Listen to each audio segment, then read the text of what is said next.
plastiques sont de plus en plus présentes dans la réalisation de pièces industrielles. Parmi toutes les techniques de production de pièces plastiques, l'injection est certainement celle qui offre les plus grandes possibilités de productivité, de variation de géométrie, d'application à de nombreux polymères, thermoplastiques ou thermodurcissables, renforcés ou non de fibres ou de particules minérales.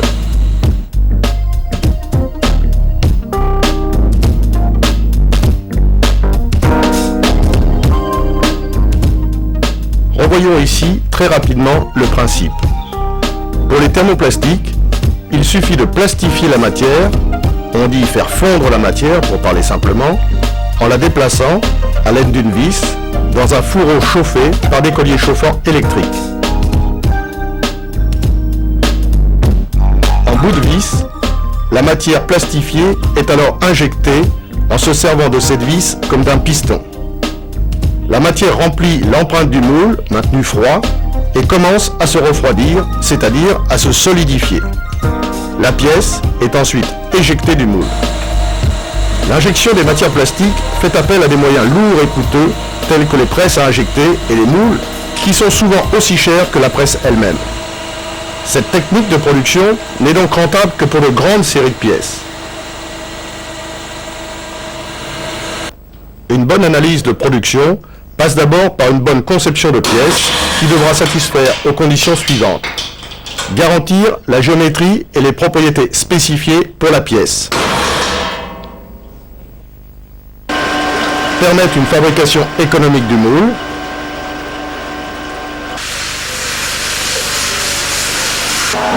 Faciliter la production par un démoulage ou une récupération de pièces simples. Autoriser une grande cadence de production. Tout ceci se décide souvent dès les premières esquisses de la pièce. Pour cela, il faut respecter quelques règles de conception que nous passerons en revue. Auparavant, revenons au principe de l'injection en termes de comportement matière. Entre l'état fondu, qui existe lors du remplissage, et l'état solide, au moment du démoulage de l'objet, il existe une différence de volume spécifique qui se traduit par un retrait. Ce retrait hétérogène, qui est à l'origine des déformations de pièces, est différent d'un matériau à l'autre. On voit ici, sur une même pièce injectée, que le polypropylène, thermoplastique semi-cristallin, présente un retrait et donc une déformation bien plus importante que le polystyrène, thermoplastique amorphe. L'introduction dans la matière plastique de charges minérales lamellaires, talc ou mica, peut permettre de réduire ces déformations, alors que des fibres de verre peuvent, dans certaines conditions, les augmenter. On voit ici les mêmes plaques injectées en polypropylène mica, en polypropylène pur, et enfin, avec des fibres de verre. Rappelons qu'un moyen de compenser ce retrait est de maintenir la matière sous pression pendant son refroidissement via la vis d'injection et la matière non solidifiée dans les canaux d'alimentation et la carotte.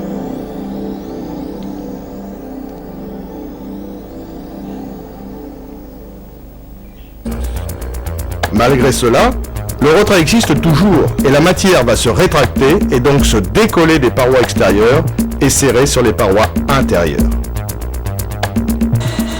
Examinons maintenant en détail les règles de conception d'une pièce injectée en distinguant tout d'abord celles que l'on désigne par règle matière, car elles sont dictées directement par le comportement de la matière plastique, de celles dites règle moule, qui visent à fabriquer le moule le plus économique, soit dès l'usinage, soit dans son utilisation en production.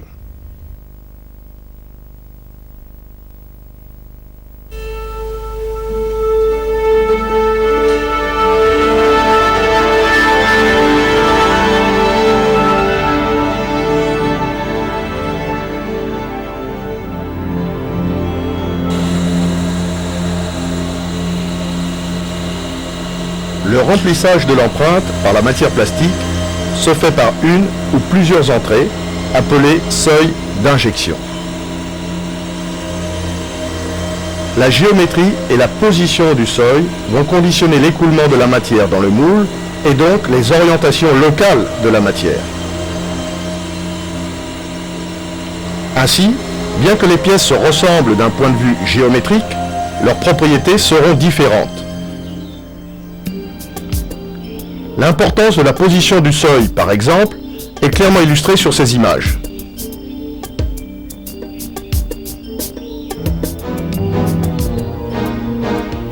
Pour un même seuil, positionné une fois au milieu d'une face et une autre fois dans un angle de la pièce, on peut mettre en évidence un état différent de la matière en termes d'orientation.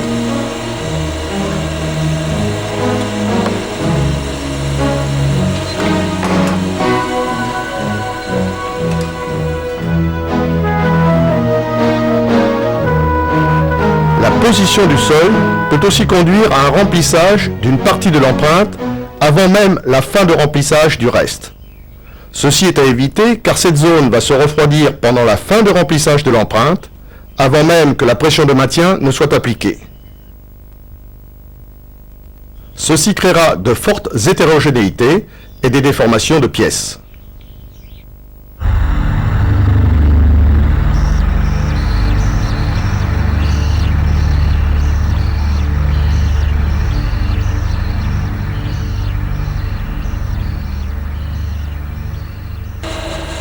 Les pièces injectées ne sont pas toujours aussi simples que celles que nous venons de voir.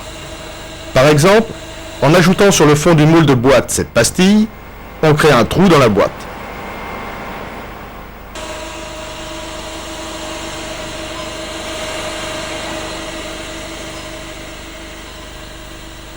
Cet obstacle à l'écoulement de la matière va conduire à des séparations de flux de matière et à la création d'une ligne de soudure derrière ce trou.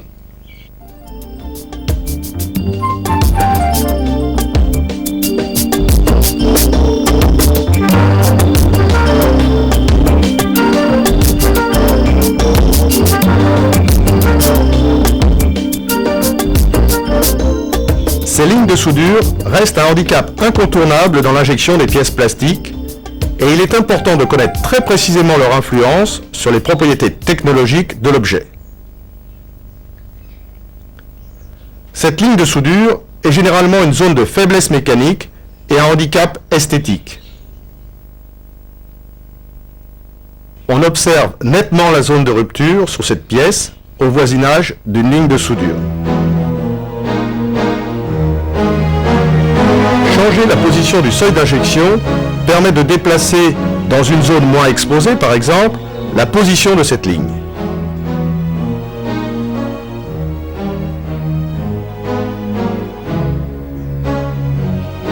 Les logiciels de simulation de remplissage permettent notamment de prélocaliser cette ligne et donc de définir la position du ou des seuils d'injection qui minimiseront son importance.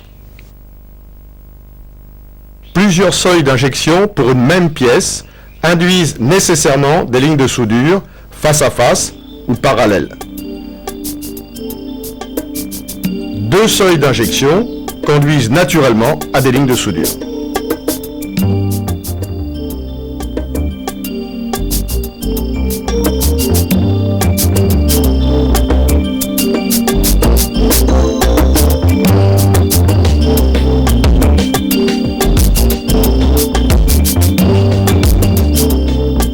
Les matières plastiques ont des viscosités très supérieures à celles de l'eau, par exemple, et le remplissage d'une empreinte doit en tenir compte. Ainsi, la matière s'écoule préférentiellement dans les zones de moindre résistance, c'est-à-dire dans les zones de forte épaisseur.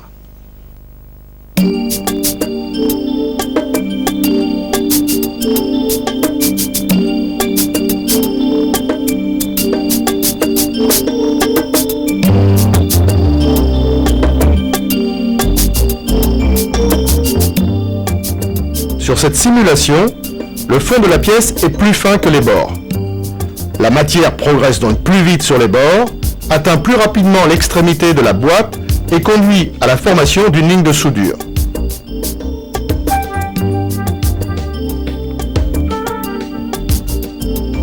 Il faut donc que la pièce possède des épaisseurs constantes pour obtenir un remplissage homogène.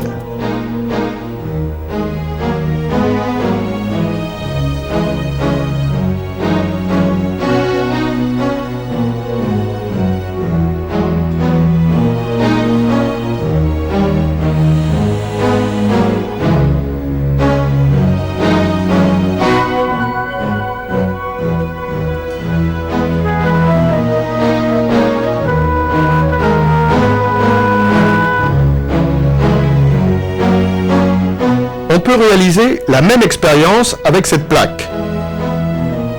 On place cette pièce jaune en fond d'empreinte pour réduire localement l'épaisseur et retrouver les conditions de simulation. On observe alors, en plus de la ligne de soudure, un emprisonnement d'air qui n'a pu s'échapper et qui va créer une microbulle. On parle dans ce cas d'effet diesel, car l'air emprisonné, rapidement comprimé, s'échauffe au point que la matière plastique voisine commence à brûler localement. Ceci se traduit par des zones noires, comme ici sur cette pièce.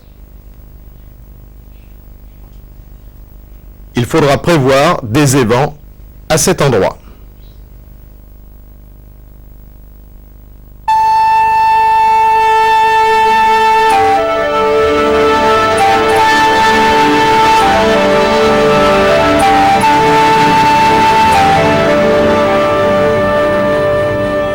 Pour donner de la rigidité aux pièces de faible épaisseur, on est souvent amené à renforcer localement à l'aide de nervures.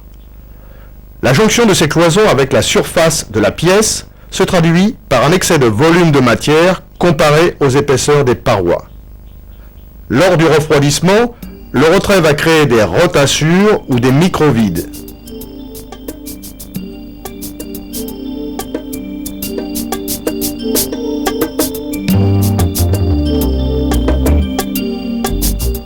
Pour éviter cela, on réduira l'épaisseur des nervures par rapport aux parois. Pour éviter les rotassures, il faut appliquer la règle des épaisseurs constantes ou des variations lentes de volume de matière.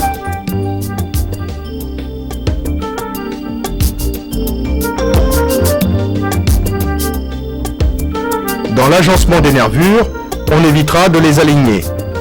Le retrait conduirait à des déformations localisées importantes.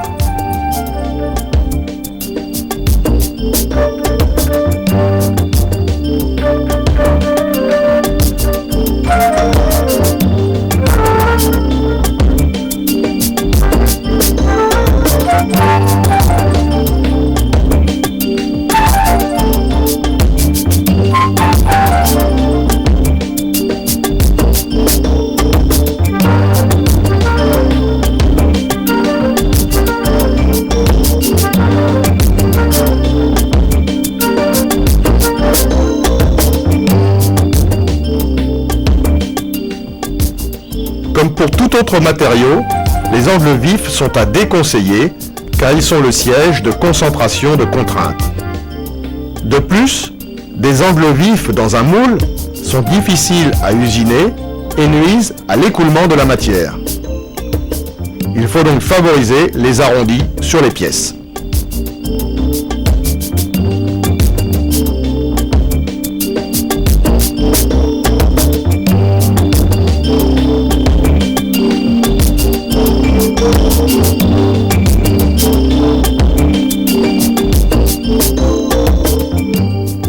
On peut, comme sur cette poignée de porte, vouloir ajouter des fonctions à une pièce en incluant d'autres pièces lors du moulage.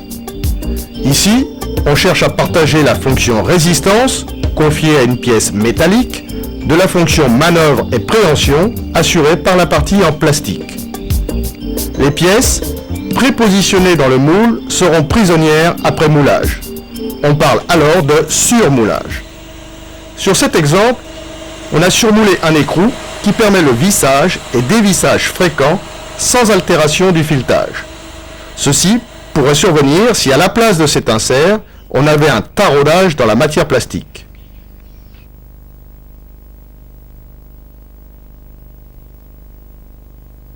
Il faut noter que dans ce cas, nous créons des lignes de soudure de flux avec les conséquences déjà évoquées. Cette technique peut se révéler intéressante en évitant des conceptions de moules complexes, mais il faut savoir qu'elle augmente le coût de production.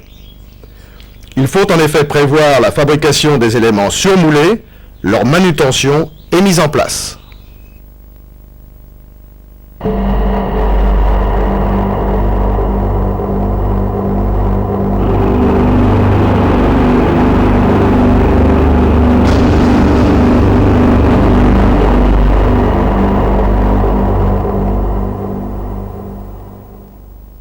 peut réaliser facilement les filetage extérieurs en faisant simplement passer le plan de joint par un plan de symétrie de l'élément fileté.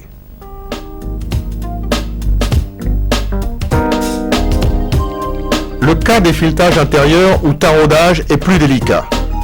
On peut profiter des possibilités des plastiques pour concevoir ces détails directement de conception. Sur cet exemple, le taraudage est réalisé en 3 hémifiletages faciles à démouler. Mais quand ce n'est pas possible, il faut alors prévoir des broches qui vont se dévisser pendant l'ouverture du moule. Ceci est complexe car il faut des moteurs synchronisés. L'insertion ou surmoulage est alors peut-être compétitive.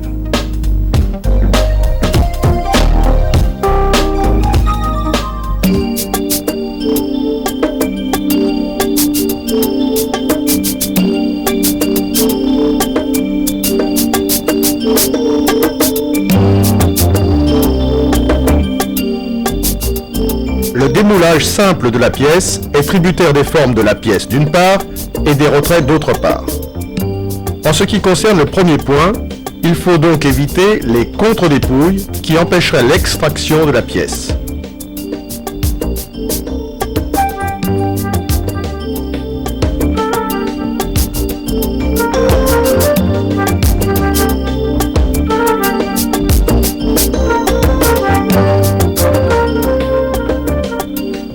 Il y a une exception à cette règle quand on moule des plastiques suffisamment souples pour s'arracher du moule.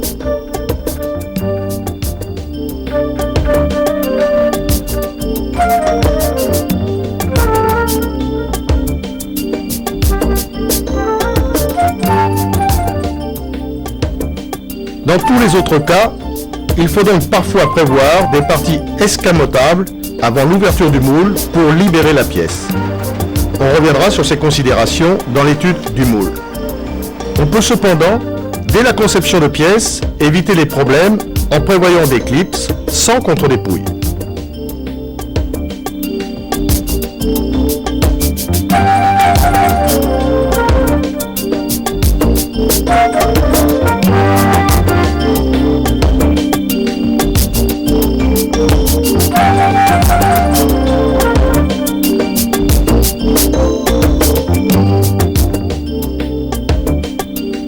Une bonne conception des angles de nervure et de leur espacement peut aider au démoulage simple.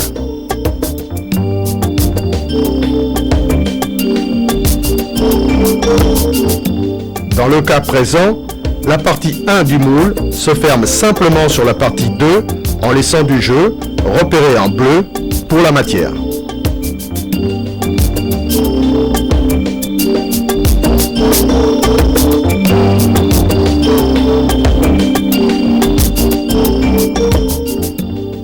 En ce qui concerne les retraits, ils vont tendre à serrer la pièce sur les parties intérieures du moule. Il faut donc prévoir des dépouilles pour faciliter l'extraction.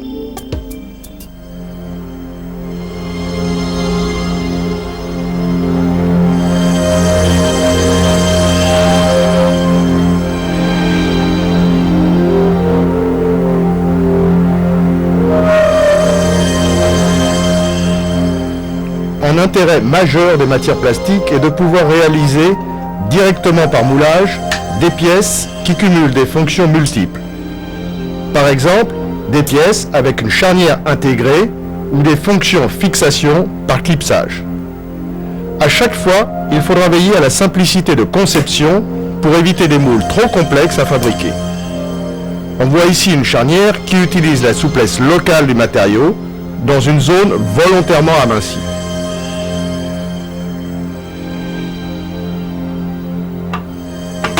Nous voyons ici des exemples d'encliquetage qui simplifient le montage des pièces. Des détails prévus au moulage peuvent aussi servir lors d'un assemblage, comme ici, pour un sertissage.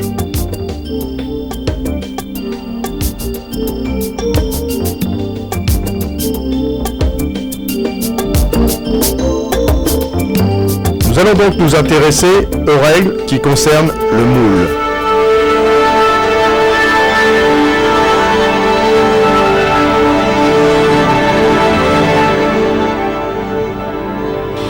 Pour augmenter la productivité, on est souvent amené à passer de moules à une empreinte à des moules à plusieurs empreintes. Pour assurer une bonne homogénéité et une bonne reproductibilité d'une pièce à une autre, il faut que les conditions de moulage, c'est-à-dire de remplissage des empreintes et de refroidissement, soient les mêmes et identifiées. On cherche pour cela à avoir des trajets de matière identiques en respectant des longueurs de canaux d'alimentation équivalentes. Quand cela n'est pas possible, des canaux de même dimension conduisent à des remplissages décalés dans le temps.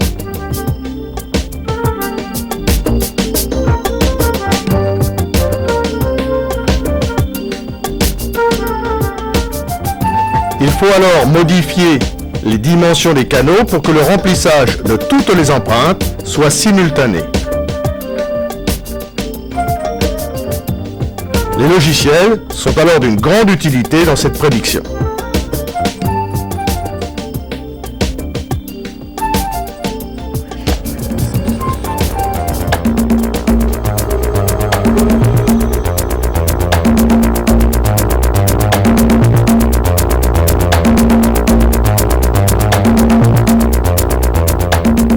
On a vu que la position et la géométrie du seuil d'injection avaient une grande importance sur la qualité de la pièce, mais ils conditionnent aussi la production.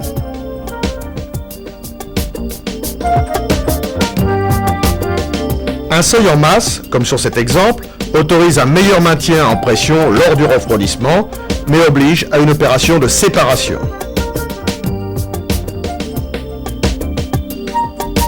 Une injection dite sous-marine, parce qu'elle se fait sous le plan de joint du moule, permet une séparation automatique de la carotte de la pièce.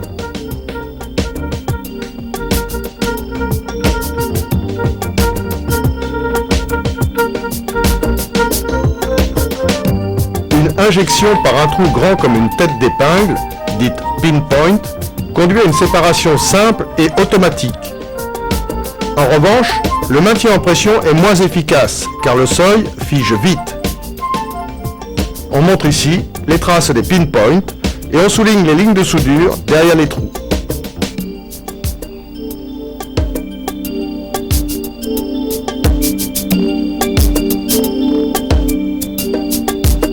Nous avons vu dans les règles matière que deux seuils d'injection conduisent à la création de lignes de soudure. L'injection en nappe ou diaphragme peut servir à éviter les lignes de soudure de flux.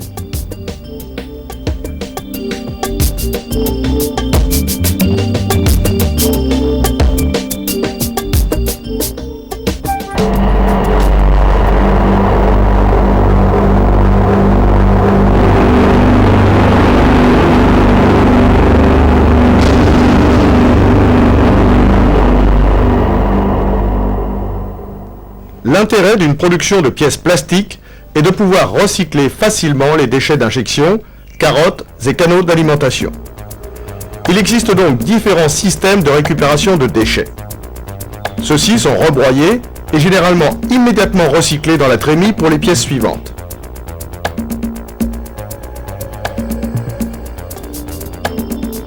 On peut aussi, dès la conception du moule, penser à une séparation et à une récupération simple. Dans un moule classique en deux parties, les pièces sortent avec leurs canaux d'alimentation.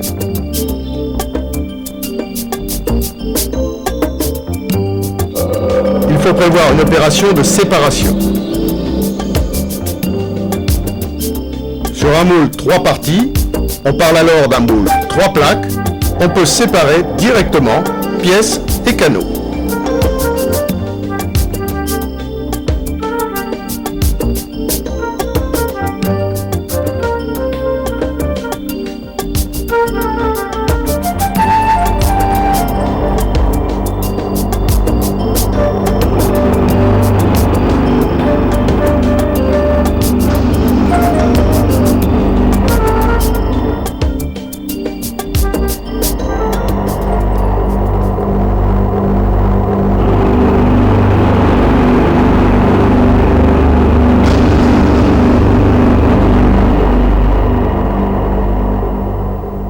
Pour simplifier l'éjection de la pièce, il est bon de ne pas avoir de partie en contre-dépouille, mais cela n'est pas toujours possible.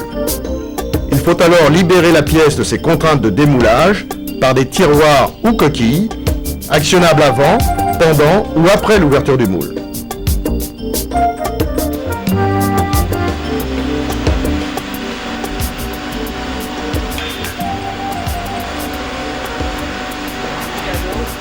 Pour simplifier, on parle de coquilles quand les parties mobiles sont actionnées directement par des plans ou des doigts inclinés lors de l'ouverture et la fermeture du moule.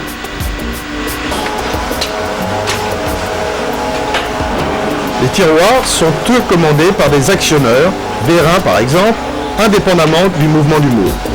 Ces aménagements sont bien sûr plus coûteux et obligent à une maintenance spéciale.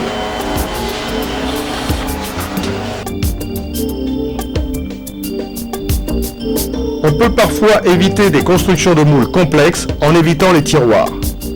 Cette roue dentée, par exemple, serait très difficile à usiner ou même à injecter en une seule pièce. En concevant la roue par montage de deux pièces identiques, on peut injecter une pièce facile à démouler dans un moule simple. On voit ici deux pièces identiques, volontairement injectées en deux couleurs différentes. Avec ces deux pièces identiques, on réalise la pièce complexe.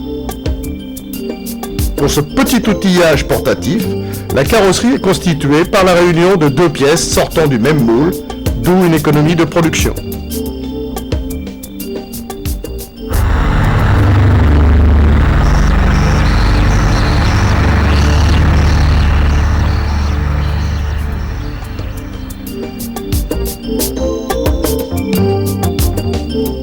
On peut réaliser différents aspects de surface par un traitement de l'empreinte du moule.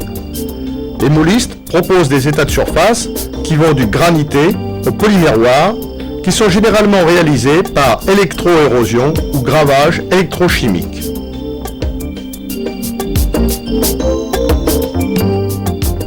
La production économique de pièces injectées en thermoplastique commence dès la conception. Elle passe par le respect de quelques règles dictées par la connaissance du comportement de la matière et par la réalisation la plus simple possible des moules. Une bonne conception, dès le bureau d'études, peut éviter des usinages coûteux, une production délicate et une maintenance d'équipement contraignante.